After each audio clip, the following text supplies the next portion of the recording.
নমস্কাৰ বন্ধুসকল, আজি আহিলোঁ আমাৰ গাঁৱৰ ভিতৰৰ ফালে আৰু ইয়াতে কাষত থকা বিলত আমাৰ গাঁৱৰ পিছফালটো হয় ধনশিৰি নদী এৰি থৈ যোৱা এটা সুঁতি আৰু এই সুঁতিতে আমাৰ গাঁৱৰ ওচৰৰ খুৰা কেইজনমান আৰু ওচৰৰ বাগানৰ লোক কেইজনমান আহি পেলাই মাছ জাল টানিছে আৰু আজি এই পৰিৱেশ আপোনালোকক দেখাম। এইখন হৈছে আমাৰ বিলখন আৰু বিলখনৰ কিনাৰে মই জুম কৰি দেখাইছোঁ ৰাস্তাৰ কাষলৈ, অৰ্থাৎ বিলখনৰ পূব দিশত এই যে মাটি উঠাই দিছে তাতে হ'ব অসমৰ ৰাজ্যিক সতী সাধনী বিশ্ববিদ্যালয়খন, অৰ্থাৎ বিলৰ কাষত।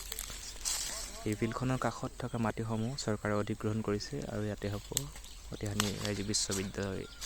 আৰু ইয়াতনো কি কৰিছে চাওকচোন, এই বিলখনৰ মেটেকাবোৰ সুন্দৰকৈ উঠাইছে আৰু মেটেকা উঠাইছে এই জালখনেৰে।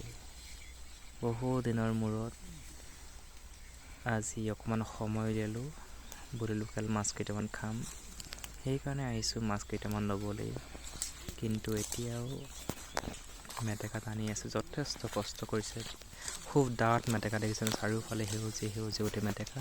আৰু বিলখনৰ ইপাৰে দেখিছে যে টিঙৰ চালি, তাতে হয় সেইবোৰ হৈছে খেতিৰ বহা, অৰ্থাৎ খেতি পথাৰ আছে। তাত বিভিন্ন শাক পাচলিৰ খেতি কৰা হয় তাত।